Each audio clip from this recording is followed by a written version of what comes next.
Soy Lorenza Estandía, trabajo para Editorial Norma y agradezco muchísimo la invitación a la Secretaría de Cultura, particularmente a Paola Morán y a Lluvianel Alcántara, que me han invitado para acompañar el día de hoy a Gerardo Meneses.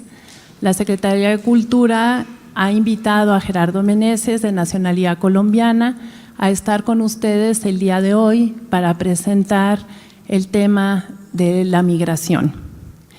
Gerardo es autor de varias editoriales y tiene algunos libros publicados con Editorial Norma. Quiero decirles que Gerardo es no solamente un excelente escritor, sino un reconocidísimo promotor de la lectura. Nació en una ciudad muy pequeña de Colombia que se llama Pitalito, en el departamento de Huila, en el año de 1966. Es un destacado y reconocido autor de literatura infantil y juvenil. Él estudió la licenciatura de Letras en la Universidad Pedagógica Nacional y en la Universidad del Sur de Neiva, en Colombia. Es egresado del taller de escritores de la Universidad Central de Bogotá. Se ha desempeñado por varios años como periodista de radio, pero su labor más importante y con la cual él se identifica muchísimo es haber sido profesor de primaria y de secundaria en una escuela rural, lo cual le ha dado a Gerardo una sensibilidad muy especial hacia no solo la labor del aula, sino un estrecho conocimiento de sus alumnos en las diferentes edades. Por su labor docente ha sido reconocido con la Medalla al Mérito Educativo de la Escuela Normal por 50 años y también recibió la Medalla Municipal de Ciudadano Ilustre de Pitalito en 2008.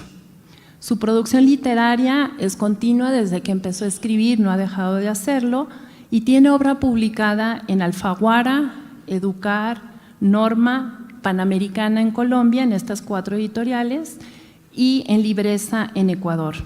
Como les decía, es un incansable promotor de la lectura y de la literatura infantil y juvenil, y este año ha tenido una iniciativa muy importante para Pitalito, que había en Pitalito un autobús que hacía un recorrido turístico y que ya dejó de servir como tal, estaba por ahí en algún garaje, y tomó la decisión de pedir que le donaran ese autobús y lo convirtió en un bibliobús. Fue iniciativa de Gerardo, se comunicó con las editoriales para que le donáramos libros y ya fue inaugurado, en donde ha participado varios de sus alumnos de la escuela. A su vez, de estos premios que él ha recibido como docente, recibió los siguientes premios en su obra literaria. Ganó el Barco de Vapor en España en 2011 con una reconocida novela que se llama La Luna en los Almendros, que también formó parte de la lista del White Ravens de la Biblioteca de la Juventud en Alemania, como uno de los 250 mejores libros publicados ese año. La novia de mi hermano fue seleccionado por la Secretaría de Educación Pública para integrar las bibliotecas de aula y escolares. Si algunos de ustedes trabajan en escuelas públicas, pueden tener acceso a este libro. Recibió también el Premio Nacional de Literatura Juvenil en 2005 por Un amigo para Alejandro, el Premio Internacional de Literatura Juvenil 2006 por La novia de mi hermano, y por Danilo Daninero el Premio de Fonlectura de Literatura Infantil 1998. Y la novela juvenil que él tiene publicada con Editorial Norma, Bajo la luna de mayo, acaba de recibir recientemente la noticia de que fue seleccionada para la lista de honor de IBI. Su obra consiste en 21 libros publicados que se distribuyen en Colombia, Ecuador, Cuba, México y Alemania. Y nosotros en Editorial Norma tenemos 3 títulos, 2 se están comercializando en México. Uno que es para primeros lectores, Pancho cada vez más ancho, este solamente se está comercializando ahorita en Colombia. Y en México tenemos Una bicicleta de 3 puestos y otros cuentos y la novela juvenil Bajo la luna de mayo, que es la que habla sobre este asunto de la migración y zonas de conflicto. Gerardo es reconocido como un autor que trabaja los temas de conflicto político en sus obras. Pues con ustedes, Gerardo Meneses.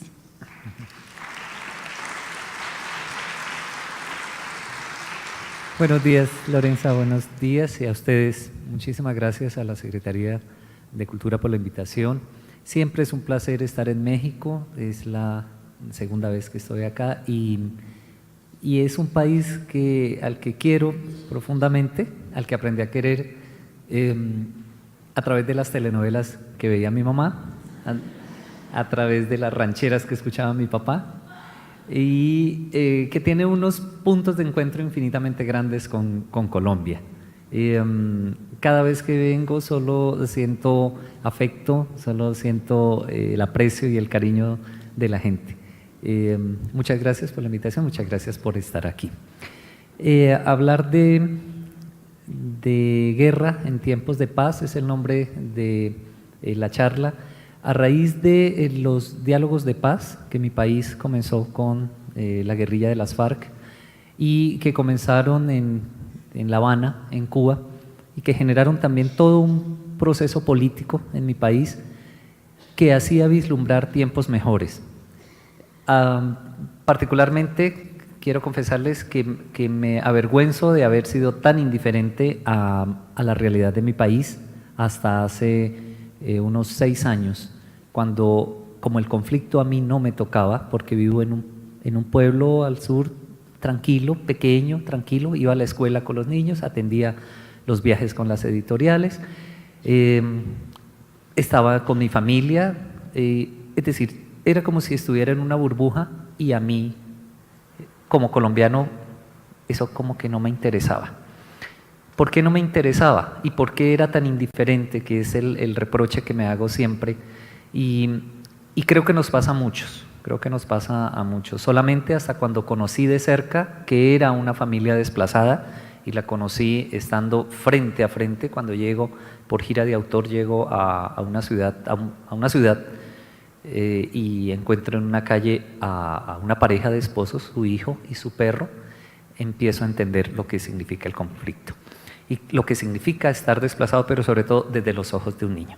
Quiero leerles estas líneas que les escribí, son cortas, pero posiblemente nos ayuden a entender un poco. No hay nada más doloroso que el rostro de la desesperanza, y peor cuando ese dolor está reflejado en los ojos de un niño. Después de haber recorrido medio país en busca de historias acerca del conflicto armado y de su incidencia en la vida de los niños, podría resumir esa experiencia en una sola frase: los niños no tienen la culpa de tanta maldad. ¿O es que tiene la culpa los niños de los errores de sus mayores? ¿Qué tiene que ver un niño con esto, con el conflicto? ¿Acaso no es responsabilidad nuestra, como dice la canción de Mercedes Sosa, es honra de los hombres proteger lo que crece, evitar que naufrague su corazón de barco? El mundo de los niños debería ser de risas, juegos, alegrías, jamás de llanto, armas o dolor. Los adultos estamos para hacer felices a los niños. Esa es nuestra misión. Procurarles no solo la protección y el afecto en esa edad tan frágil, sino también garantizarles que eso se cumpla.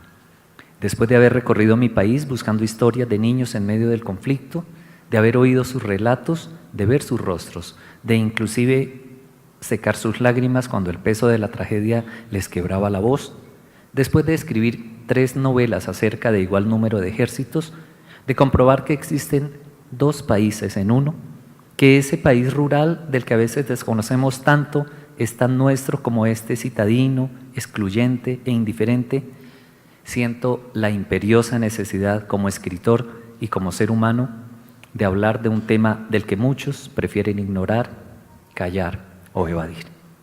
Los recientes acercamientos del gobierno nacional con la guerrilla de las FARC generan todo tipo de suspicacias, dudas e incertidumbres, pero lo que no puede generar en ninguno de nosotros es indiferencia. Sería un acto de total irresponsabilidad considerar que lo que pasó en Cuba, de lo que se ha hablado, de lo que se ha acordado, no me incumbe también a mí como colombiano, pero por encima de todo como maestro y como escritor. En palabras de Nelson Mandela, lo peor que puede pasar a la guerra es considerar que es cuestión de solo unos cuantos. El momento histórico que nos ha correspondido vivir en mi país, del cual somos protagonistas y testigos de excepción, tiene que servirnos para que novelas como El mordisco de la medianoche de Francisco Leal, Mambrú perdió la guerra, de Irene Vasco, La luna en los almendros o Bajo la luna de mayo, de quien les habla, sean con el paso del tiempo el recuerdo de un pasado imperfecto y no la vivencia de un presente progresivo. Las nuevas generaciones de colombianos tienen en novelas como estas el testimonio de un momento vergonzoso en la historia de su país, un momento que ya pasa de medio siglo. Y no se trata de un boom editorial o literario por la coincidencia histórica, ni una moda pasajera para escribir del tema del momento, el que quizá más venda comercialmente hablando por el apasionamiento del momento. No, se trata del compromiso, de la responsabilidad que como intelectuales nos corresponde. Los rostros de la desesperanza de los que hablaba al comienzo tienen que desaparecer para que este país se transforme, porque el dolor de un niño, muy seguramente, será el resentimiento de un adulto. Durante la época posterior a la caída de los carteles del narcotráfico, nació y se expandió como un fenómeno comercial las llamadas novelas de narcos y sus consecuentes telenovelas que tanto daño le han hecho a la imagen del país. Se quiera o no, es un capítulo también vergonzoso de la historia del país, del que también era necesario hablar. Quizá no de esa forma, tal vez visto y tratado con la profundidad y la altura intelectual de los textos de Alfredo Molano o del padre Francisco de Rú, por solo citar dos ejemplos, pero al igual que el de los niños en la guerra, y tan vergonzoso como él, es un tema del que se hace necesario hablarle al país y al mundo. Como escritor de literatura infantil y como maestro de niños, hubo un momento en que mi vida tan cómoda, de ciudad en ciudad, de avión en avión, de la escuela a la casa, de la casa a la finca, de días de ensueño con mis niños, se vio alterada con la imagen de esa pareja de esposos con un niño y un perro de los que les hablé hace un momento. Y se vio alterada cuando al preguntarles qué hacían ahí, en medio de esa calle ajena completamente a ellos, abandonados en una esquina en medio de un brutal aguacero en Mocoa, capital del departamento del Putumayo, el muchacho, el esposo, de unos 23 años quizá, esposo y padre a la vez, respondió a mi pregunta de ¿de dónde vienen? Y lo respondió con una dolorosa aclaración. No de dónde venimos, sino de dónde nos sacaron. Y el niño, en ese desayuno improvisado en una tienda de esquina, me hablaba de la violencia con la que los habían echado, de las balas de fusil, de muertos en la carretera, de su escuela convertida en campo de batalla y del recuerdo de su maestra indefensa tratando de protegerlos. Claro que es necesario hablar de esto. Claro que es urgente incluir los niños de la guerra en la agenda nacional y mundial y sobre todo en la agenda educativa. La literatura tiene múltiples propósitos, pero en el caso nuestro tiene que ayudarnos a entender, a conmover y a transformar el país que nos tocó vivir, no solo para que descanse en paz la guerra, sino para que no tenga jamás la más mínima opción de resurrección.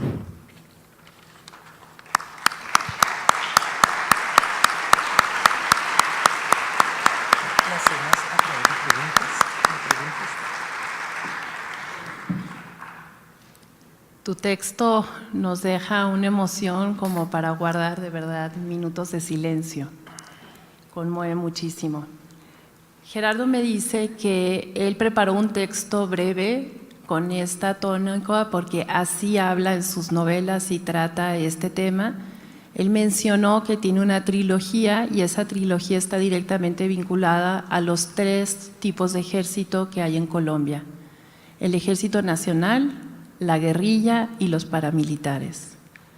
Y me pide que el resto del tiempo quisiera él aprovechar para escuchar participaciones de ustedes, si quisieran convivir, y el que nosotros podamos trabajar con base en preguntas.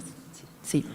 Entonces vamos a partir de las preguntas y después abrimos el espacio para ustedes.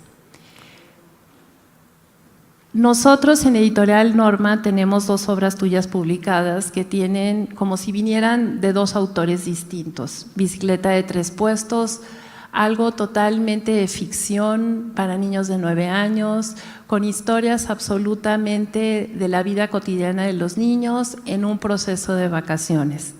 Y de pronto llega una obra ya publicada por nuestra casa filial de Colombia con el nombre de Gerardo, con el título Bajo la luna de mayo. Esta es una novela desgarradora, se desarrolla en una comunidad, es una protagonista, una niña de nombre Claudia, que está viviendo el momento de la preparación de su primera comunión, en donde todo gira alrededor de preparar el vestido, el tocado y todas estas cosas. Pero desde el primer capítulo irrumpe en la novela, que es una comunidad de Colombia pequeña, tranquila, y que de pronto empiezan a aparecer estas personas armadas con pasamontañas que llevan a niños para reclutarlos para ser a su vez guerrilleros, y que toman a las niñas que les gustan, se las llevan, algunas regresan, a otras no. Hay dos autores al interior de Gerardo Meneses. ¿Cómo confluyen estas dos tónicas en tu producción literaria? Pues fíjate que fue una reflexión también, fue una reflexión personal en el momento en que encuentro a esta pareja de esposos de la que les hablaba, pero sobre todo cuando escucho el relato del niño. A mí el relato del niño me conmovió tanto que tenía que inclusive como mirar hacia otro lado para que no se notaran mis lágrimas, que también eran las de él. Y ahí, Lorenza, es cuando digo, ¿por qué he sido tan indiferente? O sea, ¿por qué todos los libros que les he escrito, que ya iban 17 libros entre novelas y cuentos y para primera infancia inclusive, por qué siempre había escrito para los niños que yo había querido ver? Para los niños que tenían papá, mamá, casa, escuela, que estaban bien, que podían tener unas condiciones económicas no tan, digamos, no tan grandes, pero que tenían la felicidad de un hogar, de una escuela, de unos amigos. Y empiezo, a partir de ese relato del niño, era tan conmovedor escuchar el dolor de él acordándose de su maestra, porque lo que él contaba era que la noche que hubo, la tarde que hubo la incursión guerrillera, él estaba en clase y la maestra lo que hizo fue abrazarlos a todos, que solamente eran 14 niños en toda la escuela, pero una escuela rural en la montaña, y ella los abraza a todos como una mamá protegiendo. Y a mí eso me dolía. Me dolía por lo que digo, porque yo no había visto ese país. Y yo, ¿por qué no había visto a niños como él?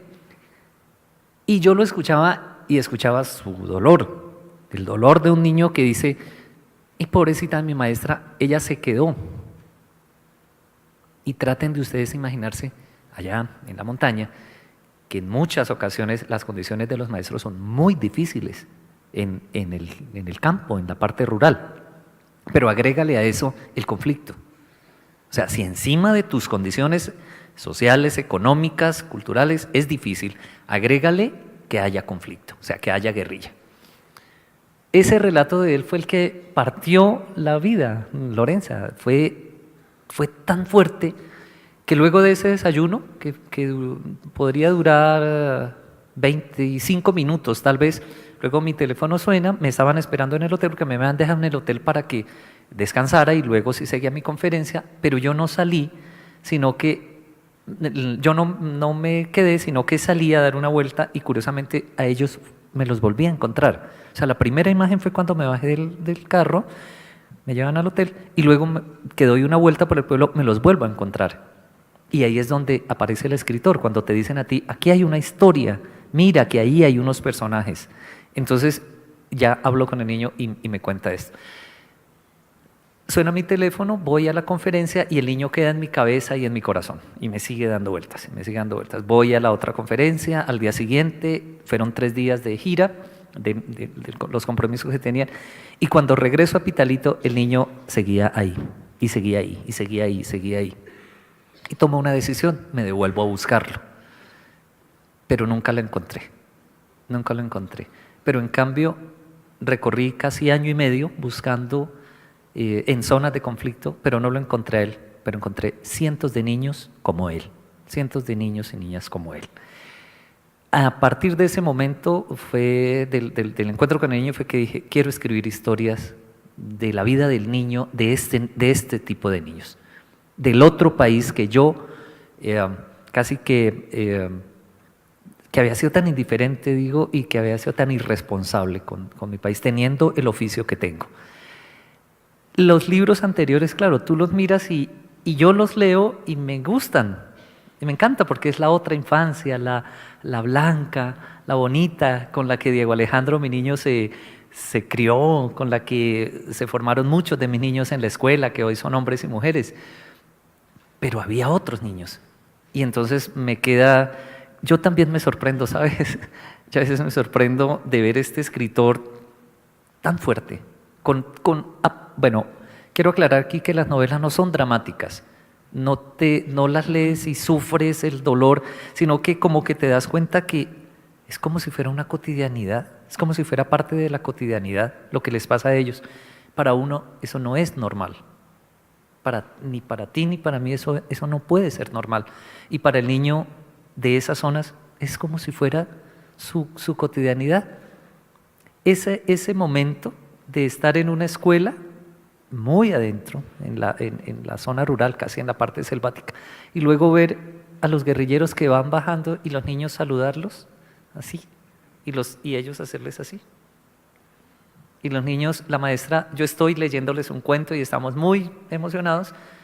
Las escuelas son, no sé si aquí pase lo mismo, pero son unas escuelas muy pequeñas donde a veces están los 5 salones de la primaria. Grupos integrados. Exacto. Entonces la misma maestra, yo siempre lo digo, no sé si existe aquí la expresión, pero es como una gallina criando patos.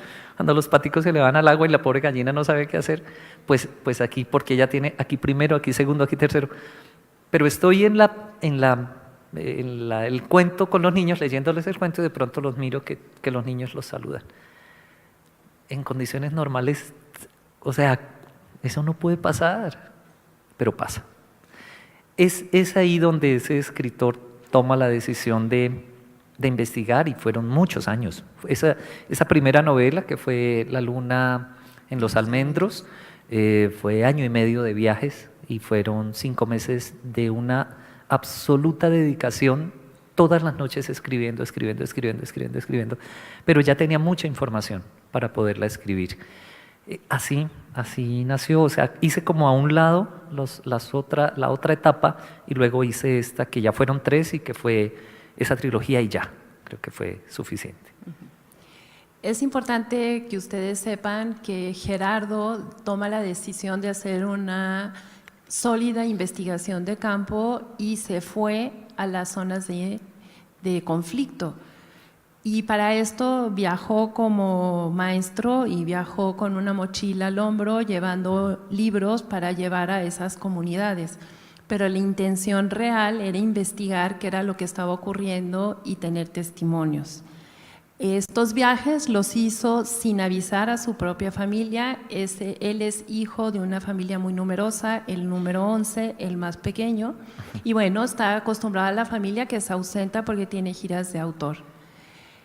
En esta serie de viajes que tú hiciste, tuviste oportunidad de conocer comunidades en las que estuvieran presentes los 3 diferentes tipos de militares, de soldados. Esto es una de las preguntas. ¿Y cómo hacías para poder tener la oportunidad de recibir esos testimonios de los adultos? Porque los niños en tus actividades en las aulas los obtenías. Sí, mira, es que los ejércitos están donde hay guerrilla, no hay paramilitares. Y si hay paramilitares es porque van a acabar la guerrilla. O sea, como que no conviven. El ejército, donde está el ejército, pues la guerrilla está escondida, pero donde hay ejército sí hay paramilitares, porque los paramilitares son financiados por el gobierno, a escondidas, pero los paramilitares tienen el apoyo del gobierno. Entonces cuando yo llegaba a estos sitios tan lejanos, lo que hacía era, en ocasiones, cuando llegaba, digamos, como a la ciudad capital del departamento, aquí sería la capital del estado, bueno, voy para tal pueblo, y me decían, hasta ahí hay ejército. De ahí para adelante, ten cuidado porque eso es zona de guerrilla. Entonces el ejército te dice, hasta aquí te cuido. No sé, Lorenza, si de pronto en algún momento escucharon aquí en México la historia de una candidata a la presidencia de la República en mi país que se llama Ingrid Betancourt. Ingrid iba hacia la zona del departamento que limita con el mío, del Caquetá, que limita con el Huila. Ingrid, el ejército es candidata a la presidencia de la República, va con su asistente y el ejército le dice, hasta aquí te podemos acompañar. De aquí, de esta línea hacia allá, sigue zona de guerrilla. Y ella dice, me meto. Y duró secuestrada 6 años, junto con Clara Rojas, que era su asistente en ese momento. A mí me pasaba igual, Lorenza, o sea, te dicen, el ejército te dice, hasta ahí. Pero yo, ¿qué hacía? Yo siempre lo digo, como no era candidato a la presidencia de la República, como lo que más indefenso que un escritor de literatura infantil o un maestro de escuela, yo les decía. Entonces me decían, háblate con el comandante tal, y bueno, y entonces allí iba. Entonces yo me llevaba una mochila, bueno, no como esta, así de bella, ¿sí les recuerda algo? Me llevaba una mochila acá cargada de libros infantiles y abría y les mostraba, les decía, yo soy tal persona. Había algunos que me reconocían y me pedían la foto y a veces el autógrafo era chistoso. Pero había otros que, bueno, pues miraban los libros y les decía, voy a la escuelita, y eso me permitía el acceso. Y realmente eso era lo que yo hacía. Y me iba a la escuela y llegaba, nadie sabía, la maestra o el maestro cuando me miraban pues se alegraban muchísimo, me decían, es increíble que estés acá. Pues bueno, me habían visto en la prensa o me habían visto en los libros, pero desaparecía el escritor, o sea, lo que estaba ahí era el maestro de niños y estaba el que quería compartir eso con una segunda intención, con la de recoger las historias. No te permitían el teléfono, no te permitían una cámara, solamente lapiceros y cuadernos y los libros, no te permitían absolutamente nada más. Si lo llevabas, ellos se lo quedaban y luego te lo devolvían. Pero con los maestros, claro que eran ellos los que más contaban, los que más me contaban, porque además son zonas muy alejadas. Entonces, que llegue otra persona y llegue a hablar con ellos, pues claro, en mi país se dice habla más que perdido cuando aparece, más o menos eso. O sea, ellos tenían la oportunidad de hablar y me contaban. Y de hecho, Lorenza, luego me pasaban cosas muy particulares, como que los mismos guerrilleros eran quienes me contaban, porque había soledad. O sea, la guerra es dura para todos. El que es guerrillero a veces ni siquiera eligió ser guerrillero. Se lo llevaron siendo un niño o una niña y se lo llevaron y le tocó asumir. Hay otros que se fueron porque quisieron irse. Pero escuchar las historias de los guerrilleros también me ayudaba mucho. Y las de los papás, porque generalmente el almuerzo era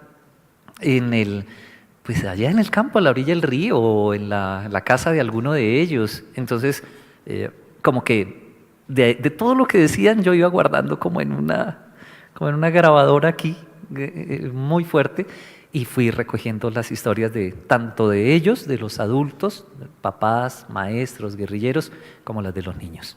Ok. Me acaban de comunicar que tenemos 15 minutos. Quisiera hacerte una última pregunta para abrir las preguntas al público. A partir de que tú has escrito estas novelas han entrado a las aulas en diferentes tipos de escuelas. Escuelas rurales, escuelas de pequeños poblados y de las grandes ciudades de Colombia.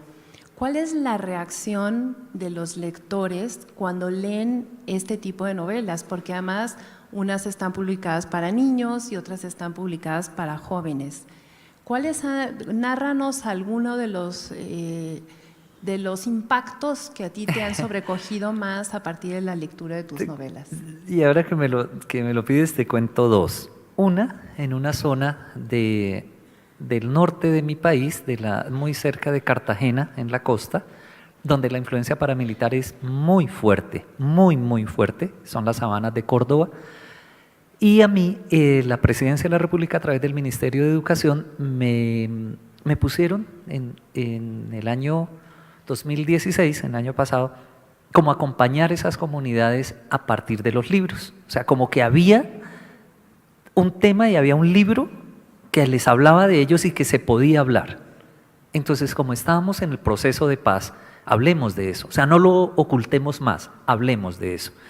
Entonces, claro, para mí fue un regalo infinitamente grande porque seguía aprendiendo más y seguía nutriéndome más.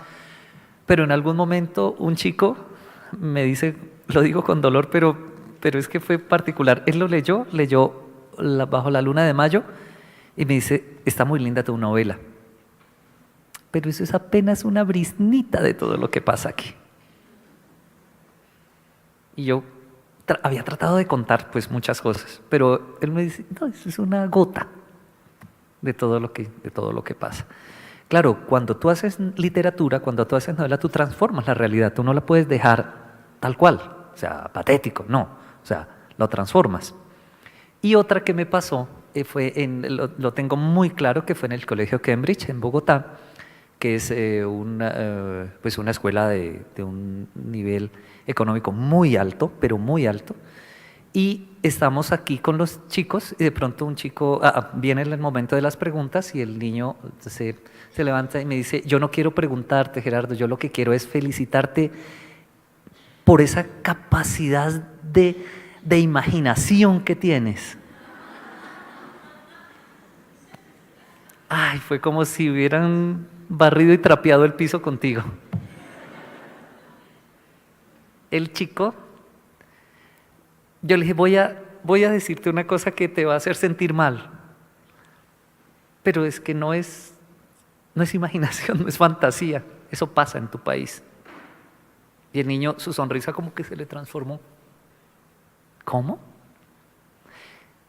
Porque es ese tipo de niños a quienes el chofer lleva con 2 guardaespaldas, que no son pocos, que son muchos. Y no solo en Bogotá, en Medellín, en Cali, en Barranquilla, en todo, mejor dicho, yo creo que he recorrido el 80% del país en las escuelas y siempre te toca así, en los grandes colegios y en las escuelas rurales, en el campo.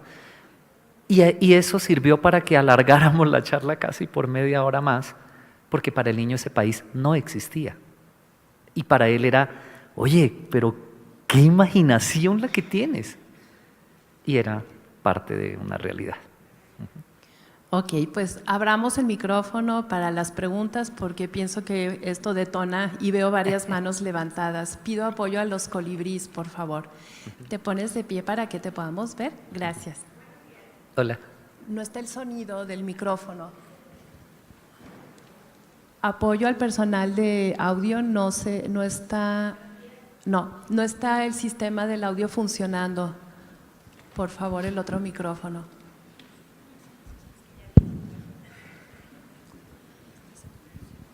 Buenos días. Hola. Yo vengo del estado de Colima, les mandan muchas saludos a todos. Me causa muchísima admiración y creo que usted se merece ser un héroe internacional. Muchísimas gracias por esa sensibilidad que tiene en su corazón tan grande que todos los niños del mundo le van a agradecer y yo quiero formar parte de esa lección que nos está dando usted.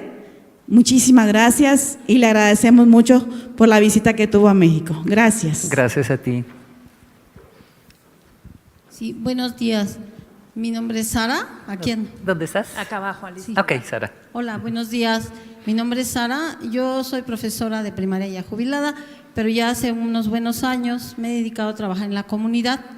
Y bueno, justamente encuentro a veces esa ambivalencia, ¿no? De cómo trabajar lo que es la realidad, porque desgraciadamente nosotros, nuestro país, hoy creo ya la UNESCO nos dice que el próximo año va a ocupar el lugar de Colombia, porque la violencia en nuestro país se ha incrementado de manera gravísima, ¿no? Entonces hoy no solo es la guerra, no solo los feminicidios, ¿no? Sino la violencia desde el sistema, pues, que se está generando y que ha tocado el alma, el corazón de nuestros niños, de nuestros jóvenes, y que en ese sentido cuesta mucho trabajo el cómo esa recreación que vemos en los libros, esos personajes que pareciera ficticios, son reales.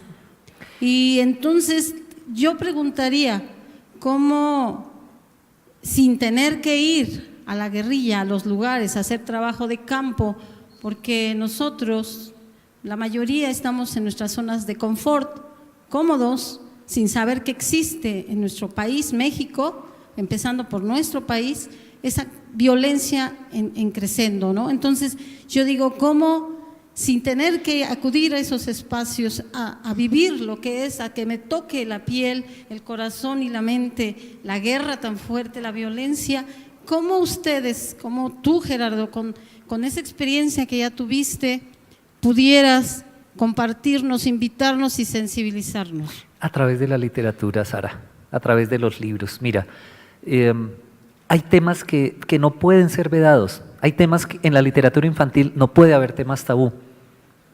La sexualidad no puede ser un tema tabú, la muerte no puede ser un tema tabú, la guerra no puede ser un tema tabú, porque es un mundo en el cual existe, ahí están. Yo tengo que hablar de eso con los niños y para eso están los libros. Lo que tú dices, Sara, es cierto, o sea, pues no es fácil, tú no te puedes ir a decir, bueno, voy a pedir un año sabático para irme a investigar, pero posiblemente nosotros ya lo hicimos, otra gente ya lo hizo. Apóyate en la literatura y busca temas, así como tú lo acabas de decir, no tan confort. Mezcla los dos momentos. Claro, a mi niño tengo que darle, así como lo decía yo en el texto, el mundo de los niños debe ser de risa, de juego, de alegría, pero yo no vivo en Suiza, Sara.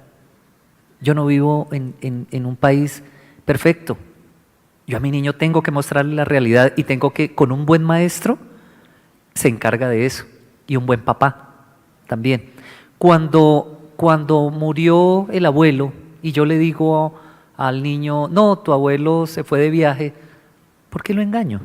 Dile la verdad, porque cuando ese niño se entere de la verdad va a ser más doloroso que enfrentar el momento y hacer el duelo. Ese tipo de cosas pasan en países como el tuyo, como el mío, donde la realidad no la podemos ocultar. Tampoco podemos irnos al otro extremo, o sea, solamente guerra y solamente… No. Pero tampoco ocultar una cosa que es real y que está pasando. Voy a pedir un favor especial. Sé que hay varias manos levantadas. Me acaba de decir Lluvia que tenemos 3 minutos. Quiero pedir un favor especial. Si le pueden dar el micrófono a Graciela Vialet, autora argentina, porque ella ha escrito un libro sobre este tema y quiere participar. Perdón, un momentito y ahorita les damos el micrófono a ustedes. Perdón. Hola Gerardo, bueno, Hola. muy emocionada de por fin conocerte y quería preguntarte, como autora también, como dice Lorenza, esa línea tan delgada entre la literatura realista, la literatura testimonial y lo fantástico.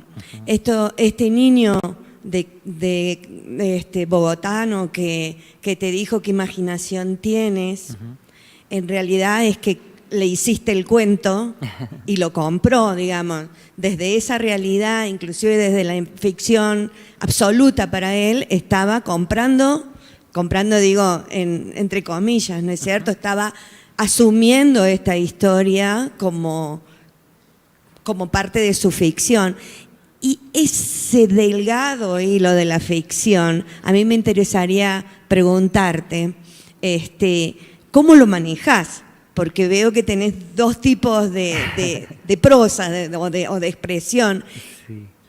¿Cómo lo manejás y cómo luego las editoriales, que tienen muchísimo sobre proteccionismo, sobre la infancia, trabajan esto de la novela histórica, digamos, pues, o de la literatura realista que vos estás nombrando? Pues fíjate, yo lo que he hecho, Graciela, es que el primer descubrimiento fue darme cuenta que eso hacía parte de la realidad de ellos.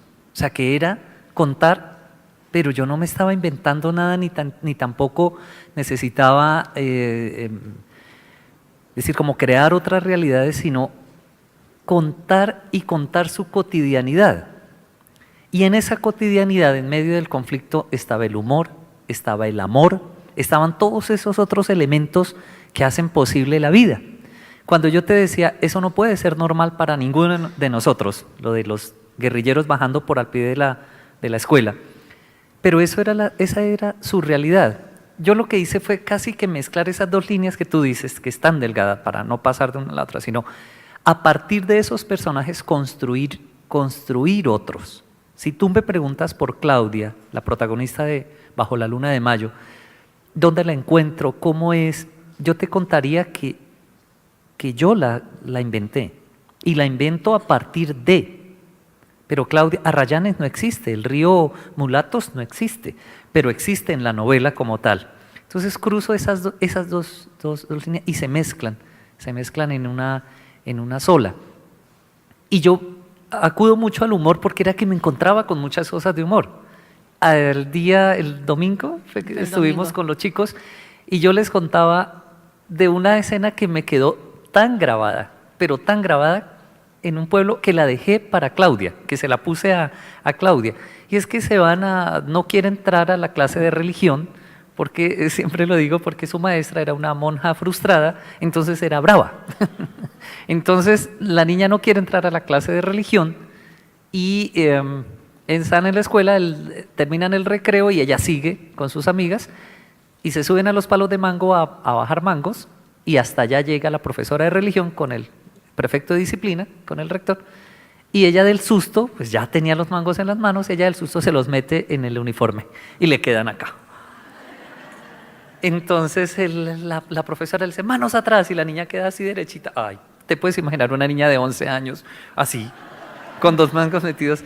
Y entonces la maestra era más brava todavía porque el prefecto de disciplina no la pudo regañar del ataque de risa que le dio.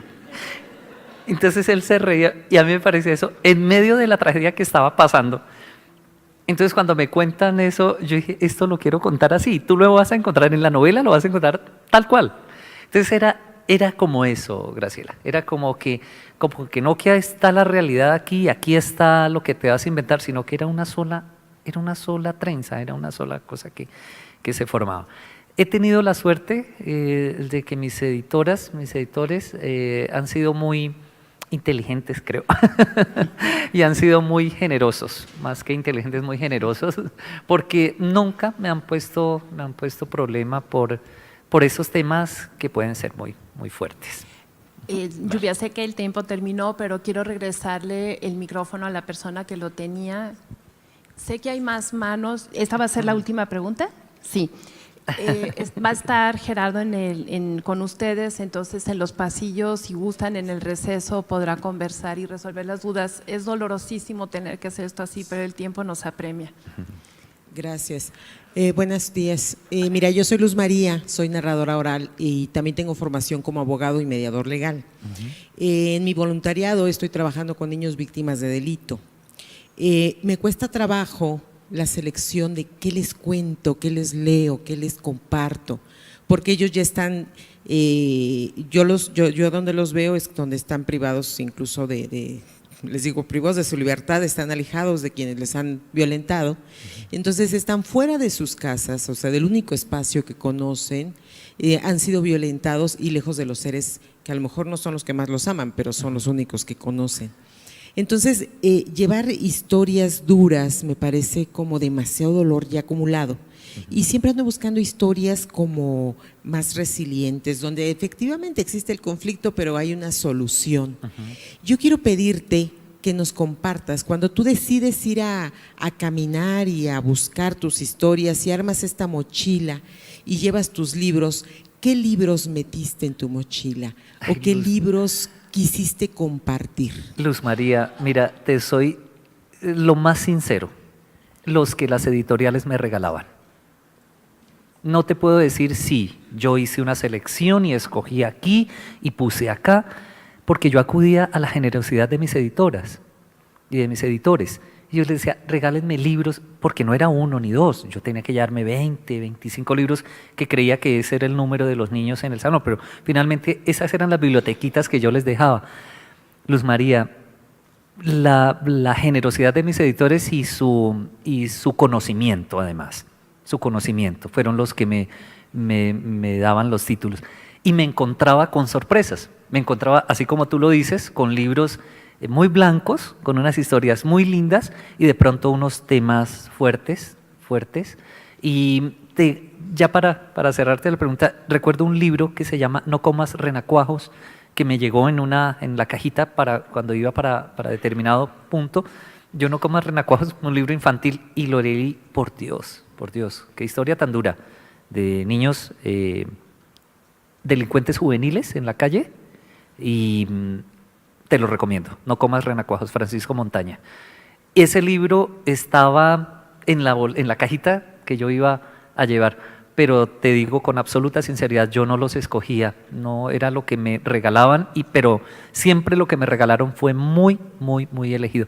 Pero en tu trabajo, Luz María, yo sí te sugiero, mezcla los dos mundos, o sea, mezcla el mundo del niño, ese mundo fuerte, con textos fuertes, para que puedas escucharle a él también, comparado con el personaje de la novela, y escuchar su propia historia.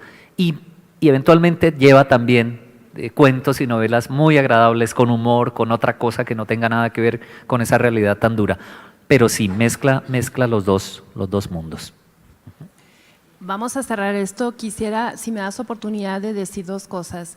Se habla mucho de las editoriales como las editoriales censuradoras que no admiten publicar este tipo de títulos. Yo les quiero narrar una experiencia mía, y es que cuando nosotros recibimos manuscritos, los revisamos y los dictaminamos, tenemos como editoras que presentarlos a comité editorial. Y en comité editorial participa Dirección General, Mercadotecnia, Promoción y Ventas. Y entonces, en una ocasión, un promotor me dijo: ay, mira, Lorenza, para ti tan fácil, tú publicas los libros de los temas perturbadores y yo soy el que los tengo que ir a vender. Y a mí me ponen una cuota de ventas y si no vendo me castigan y no me dan el bono que tengo por rendimiento. Pero es que las escuelas no quieren oír hablar de esos temas. No, usted no me traiga ningún tema perturbador. ¿Y yo qué hago? Entonces, por favor, no publiques lo que no pueda vender. Eso determinó en ese comité editorial que el director general dijo: tenemos que ser sensibles a lo que ocurre con el área de promoción, porque finalmente, gracias a la labor que ellos hacen, tenemos ingresos que nos permiten seguir operando. Y durante un tiempo se vetó publicar libros perturbadores. Fue necesario hacer una estrategia interna entre las editoras que estábamos absolutamente convencidas de la importancia de publicar estos libros. No se trata de solo dar a leer libros de temas difíciles, pero tampoco se trata de solo dar a leer libros rosas, porque no estamos verdaderamente ayudando a los niños. Esa es una cosa que les quería decir. No piensen que los editores somos todos malos. En realidad también nosotros vivimos nuestras propias problemáticas internas. Y lo siguiente que les quería decir es: en sus bolsas ustedes encontraron ayer un impreso que dice caleidoscopio de texto y de imágenes. Esto fue un esfuerzo que se hizo desde la Cámara de la Industria Editorial cuando supimos que por motivos del sismo no se iba a llevar a cabo este evento en el contexto de la feria, en donde ustedes, a partir de escuchar las obras que tienen los autores publicados, quisieran tener posibilidad de comprar esos libros. Y dado que no podíamos tener en exhibición y venta aquí los libros, sacamos esos textos. Entonces, a las 32 editoriales agremiadas en la Cámara, en el Comité de Libros para Niños, les dijimos que nos dieran 4 títulos que consideraban de importancia para ustedes y que supieran en qué editoriales se encuentran y el número del stand por si van a la feria y los puedan localizar. Ahí verán ustedes, están ofertados los libros de Gerardo Meneses. Y también hicimos un esfuerzo adicional. Está la revista Barataria, que trata el tema de migración, en donde hay varios artículos de fondo sobre la migración, y pusimos en la tercera de forros los títulos que tratan el tema de migración de las diferentes editoriales, para que ustedes puedan revisar los que sean de su interés.